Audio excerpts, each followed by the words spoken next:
Hey guys, today I'm going to be showing you how I make my dice molds with silicone, ending with this, starting with a syringe. It's going to be really easy, straightforward to the point. I'm going to go through all the steps on how you do this, and how I do it, I should say.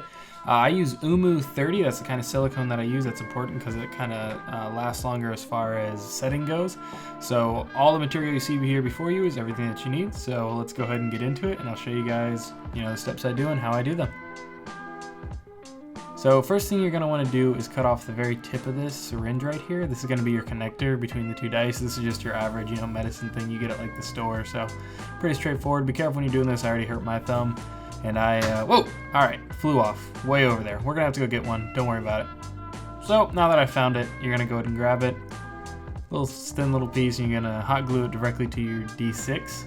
Any kind of D6 is done. I went kind of quick there, but I'll go ahead and show you all the steps of what you're looking at now. Hot gluing it on there, letting it dry. You want to try to get it in the middle as much as you possibly can when you're hot gluing it. Then you're going to grab whatever dice you want. This particular dice has pretty deep ridges to it. I try to choose a side that doesn't have the D20 or the D1 on it, or I should say the 20 or the 1 on it. And what I'm doing right here is I'm making sure that I've got it straight as much as I possibly can, and that's important whenever you're putting it into the cup later. Once you're finished with it, it should look a little something like this, and right here I'm just inspecting it to make sure that it is in the middle. You can look at the top and bottom.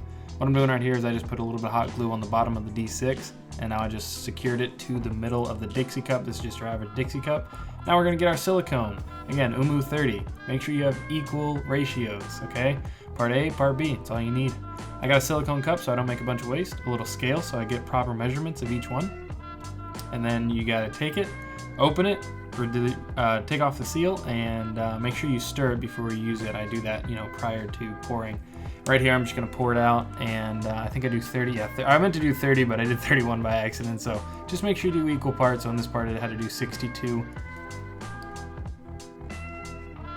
Gonna stir that up. You're gonna get a bunch of air bubbles. So this is where a vacuum chamber comes in handy. I've got one here, and what I'm doing here is I'm pulling all the air out of this silicone so that my mold is dense and there's not impurities in it, and it just goes on better. You're gonna get a much higher quality mold if you get a vacuum chamber, suck all the air out of it first. Right here, I'm pouring it on. I'm gonna speed this up because I actually realized that I didn't make enough. I wasn't even close to enough, so I actually had to pour more, mix it, vacuum chamber it again. This is what I'm doing right here, is just pouring and mixing, pouring and mixing.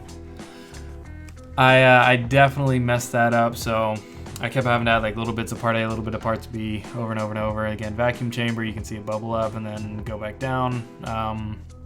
All in all, this probably took about 5 minutes each time to get as much air out as I possibly could, or at least to the point where I was happy with it. You can kind of see towards the end here, it starts to bubble less and less and less, and that's when I open it up, and then I eventually pour it into the dice mold. This particular, the Oomoo 30 takes 7 hours to cure, if I'm not mistaken, and you've got a work time of 30 minutes with it. So now that I've got it filled up to the tip, I'm gonna wait 24 hours and come back then. All right, and here we are the very next day. It's been 24 hours, so the mold is now hard, secure, it's dense, I can tell. So what you're gonna do is you're gonna start ripping off, and you're gonna start cutting it off as soon as you get all the paper. You can kind of tell where the D6 is, so I like to cut a little opening at the very top, cut around the D6, and that gives me a little opening. And then I just go along the sides. You go gently down at first, and then just be careful. Try not to scratch your D20 or whatever dice you've got.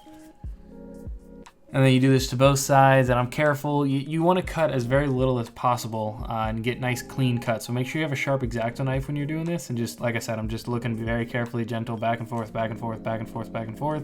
This is not something you want to rush. Once you get it to the point where you can see most of the D20, you can pull it out, and there you go. I got my full mold back. I don't like reusing the dice for molds, and I'll show you why right here. You can see little scratches in between the 3 and the 16. That'll show up on the next mold if you decide to do it again. You can see another one here between the 10 and the 17.